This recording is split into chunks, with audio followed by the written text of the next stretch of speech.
以树仔草茶柑一定的危害环境呢，那总有完整规划来运用人工树林，事实上会当帮助环境哦。林务局长期推动国产茶的应用，新竹林区管理处也出版册，要来绍介台湾的国产茶，咱做伙来看卖。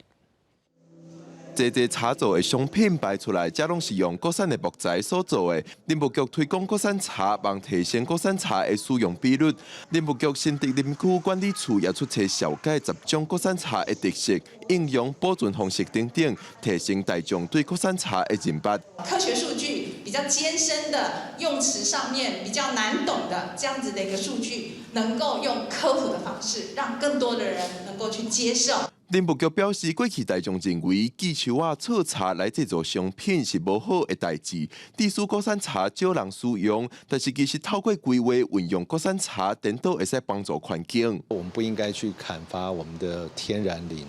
那这部分我们也完全支持，而且我们也严格的在执行。但是对于本来就是要作为永续利用的人工林，我们却也因此就疏于经营。人工林它本来就是希望作为永续利用的，只要我们规划好，它是不会有任何环保或者是所谓的环境上面的其他的疑虑，反而它是要比其他的这个外国进口的木材